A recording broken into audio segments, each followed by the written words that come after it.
Alright, welcome back. In this tutorial we're going to go over how to set up our first level for our runner. So, without further ado, you can see I am in a level by default, but this isn't very helpful. Let's go ahead and make a new folder. We should have done this from the very beginning, right? So under Content, I'm going to hit Add New. I'm going to do New Folder. This is going to be my Maps folder. You can call it Maps or Levels, whichever one works for you. And then I'm going to open that up. I'm going to File, Save Current. And what that's going to do is it's going to let me save the map that I'm in as a level. So I'm going to go to my Maps. And you can name this Map 1, Level 1, Arena 1, whatever you want to name it. I'm going to call it Level 1. And for my level 1, I'm going to keep this really simple. We already have a platform here. And this is going to be an endless runner. So I want to be able to move in some direction for a very long time until I stop. But here's the thing. If I run to the end of this map, there's actually there's a call distance. So at some point, the game is just going to destroy my actor and then end the game. So I have to be aware of that. So I don't want to go too far. Okay. So I'm going to select my platform, and in this one, I'm going to go down to my scale value, and in here, I can scale this in the X direction. You can see this red arrow, that's my X. And if I just type in, like, I don't know, 100, it stretches that out for me, right? That's pretty far. That gives me a lot of runoff space. I don't need this to be much thicker than this, because that's plenty, right? And I'm going to adjust the level just a little bit. I want my player start to be at the beginning of the level, which is way down there. So what I'm going to do is I'm going to hop into a top view. So right here's my perspective. Perspective lets me look around. I'm going to hit that, come down to top. And in my top view, I have this wireframe sort of view. I'm going to kind of zoom out. And as I zoom out, it'll become more and more clear at what I'm looking at. So here's the thing that I'm selecting. There's the widget, right? This is the X direction, so X is going to the right. Y is up and down, in this case. And as I zoom out more and more, you can see that this particular object is really, really long. Look at that. And I'm going to drag this so that it starts where my player start is. My player start is right here in the middle, right? So I'm going to drag this right about there. Let's eyeball it. I don't want to be too close because I don't want my character to fall off. There he is. Right? So now, if I hit the play button, I start here. If I roll back a little bit, you can see the edge of the map is right there. But if I run, come on, yeah, I can run for quite a while. Whee! This is so much fun. Whee! Building up speed. Oh boy, gonna fall off, gonna fall off. Bam, bam. And there's the end of the map. And then, of course, I would die. So, I'm going to go ahead and exit that. I'm going to go back to my perspective view. So up here, I'm going to go to top, choose perspective. So here's where we start.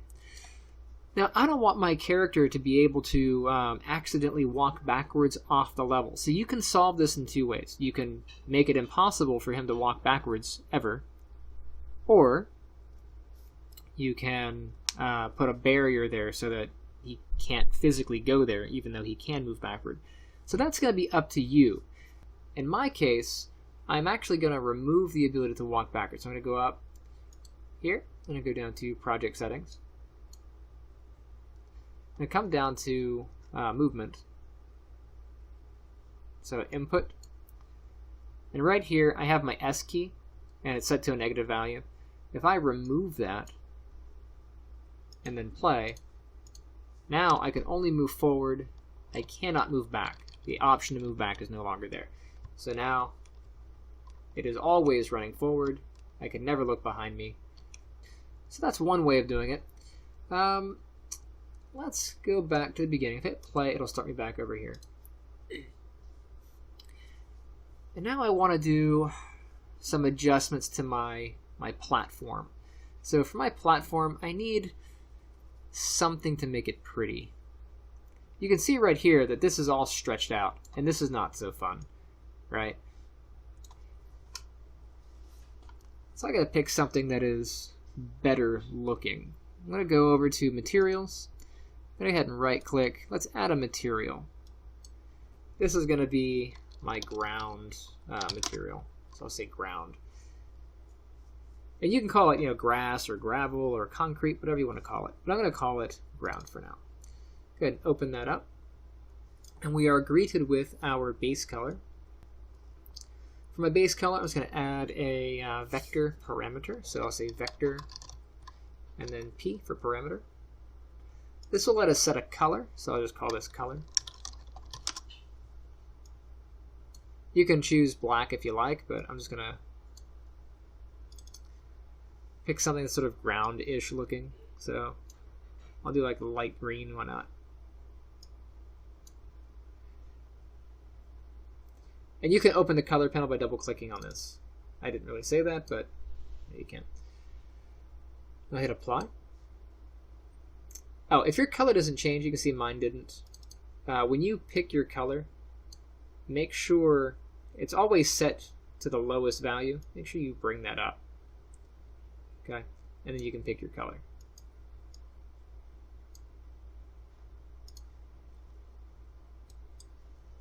So we'll pretend that this is ground. Later we'll make some textures, but it's fine. This is good enough. I'll throw this on here. And that's nicer to look at, right? So now if I play it, this is what I'm greeted with. Much nicer. Boom, boom, boom, boom. Oh no! So now I need a consequence for when I fall off, and I also need a way to how could I say? I need a way to finish the game. So, we also should have some obstacles. Let's throw some obstacles on here before we get too complicated. Let's throw some obstacles on here. Our items, and inside of our items, I'm going to make a new blueprint. So I'm going to right-click, blueprint class. I'm going to do an actor. Now you could just throw in. So up here we have cubes and spheres and stuff. You could just throw these in as obstacles. But that's not that fun. We're going to make these a little bit more entertaining. So this obstacle, I'm going to call this one a ramp. We'll call this a ramp. And in here, I'll open that up. I need an object to be my ramp. But I don't have, if I go to add component and I scroll down, you can see I have cubes and stuff and I have a cone. But I don't really have anything that's like a ramp shape. So I need to be clever. So let's go into geometry. So under here we have geometry. I'm going to drag in this box here. This is a BSP box. BSP boxes, it's a binary space partition, and they allow us to do some really interesting things. But for the sake of this particular video, let's just keep it as simple as possible. I'm going to shape this over here under brush settings. You don't really want to like scale this, it kind of gets weird. But I'm going to grab my X value. Let's do like 300. Yeah. I'll make this a little bit wider than my cube. I'll also do 300 in the Y. And you can scale them, but they do get weird. Just be aware that BSP, the boxes, they get kind of weird. I'm going to come up to this little box thing. See that? Where it says Geometry Edit. I'm going to go ahead and click on that. And it's going to turn this blue. And I'm going to go ahead and select this edge. Okay? When I select the edge, it gives me this little arrow. I'm going to pull this down all the way here. Okay, that's a decent size. And then I'm going to grab this point. I'm going to drag that down a little bit. There's my ramp. I'm going to go ahead and go back to placement mode. And then here's my new object. I want to convert this into something physical that I can use for my ramp. So I'm going to go ahead. So I'm going to come over here to the right here. And I'm going to scroll down. Now our brush settings have moved around a little bit. So I'm going to come all the way down to my brush settings. There they are, brush settings. There's a little drop down right here. And in here we have create static mesh. So a static mesh is an object that is made up of polygons but doesn't really move. So I'm going to go ahead and hit create static mesh. It's going to ask me where do I want this to be. For right now it's going to put it in content. And this is going to be ramp. I'm going to call it sm_ramp for static mesh ramp. Not create. So now this is a static mesh. I will create a static mesh folder. So go ahead and select content, add new folder. Call this static mesh. And there's my static mesh. I'll just drag that to my new folder. Move here. Make sure we save because Unreal likes to crash. And then inside of here, let's go back to our blueprint, items. I'll grab my ramp. And then I'll add my component. I'll add a static mesh component. And then in here, to the right, I'm going to hit the drop down. And we have the ramp that we made, so let's add that. So here's my ramp. Now this thing in the middle here, this is our default scene route. That is sort of the center. I'm going to kind of move this up just so it's in line. So if I go to perspective here, go to my left or right, doesn't really matter.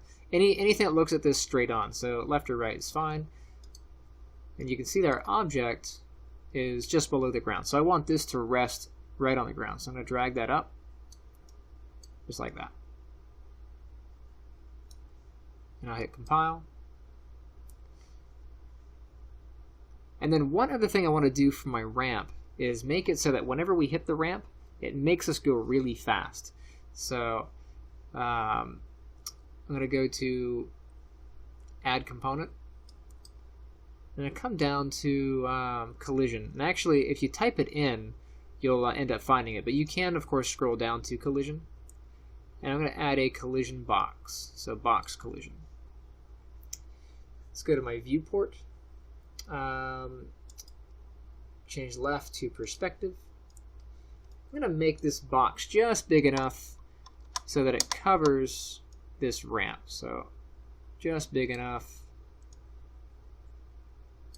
so it covers the ramp. I don't want it to be really outside the ramp. So like I don't want it to be out here because that wouldn't be fair to the player.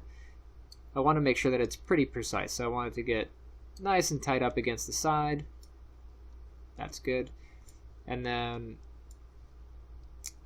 I'm going to give it a little bit of leeway so that the player has to really jet up this thing before anything happens.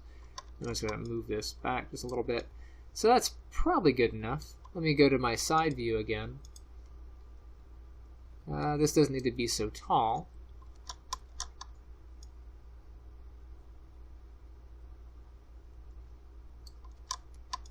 And if you're confused on how I'm scaling and moving, spacebar lets me toggle between scaling and rotating. But the buttons are also up here. So this is scale, rotation, and movement. Okay. So that's good enough. And let's make this, let's go to the event graph now. Oh, viewport perspective, just so we don't get lost. So now in my event graph, we have these events here. We have begin play and we have our tick. We don't need the tick and we don't need play. But we will use the overlap. So this one is on actor begin overlap. And we're going to have this talk to our player. So I'm going to go ahead and drag this off. I'm going to say cast to player. So cast to player. Cast to player. I don't want any other objects in the game to use this overlap, so I'm just going to plug this into just this object. And then from here, we're going to add a force to our player. So take that, drag this off as to add force. And then I'm going to add force to cube, but this is not the right cube. I want to make sure it's my player's cube. So you can see where it says target self. Well, that self is pointing somewhere over here. We want this to plug into our player, so I grab that. And then the force value I'm going to add here is going to be a certain amount of force up and a certain amount of force forward. So let's see. I'm going to hit accelerate change, and maybe I'll have this kick the player up 50,000 units. That's a bit of force. And then we'll have him kick it forward. We'll say 10,000. Compile it, save it. So there's my ramp. I'm going to leave it right there for now. Let's see what happens if I come over to it.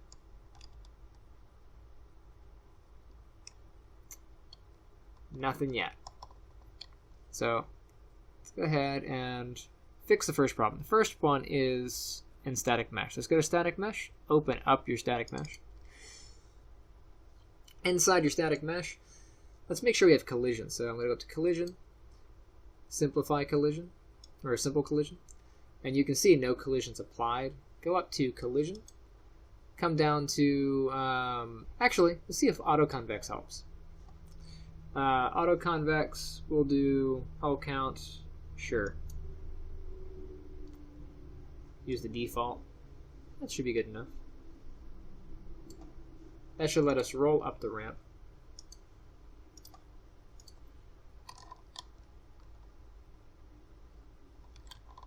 So that let me roll up a little bit. Now I have to get the physics to work for my object. Go back to items. So this object is the one that we created, right? Go ahead and move this aside. I'm going to drag in. So this is the static mesh that we created, but it's not the blueprint that we created. If I drag in my blueprint, there we are. And you can see the difference here. So this is the one that we made just for the reference. This is the one that has our boundary, and you can see the boundaries there. So now if I do it, I can collide with it, and as soon as I hit this thing, it should, bink, kick me forward. Whee! I can't go backward. Lame. Bum, bum, bum, bum. It doesn't look like much has happened. I'm going to go ahead and ramp that up. No pun intended. Let's make this something bigger.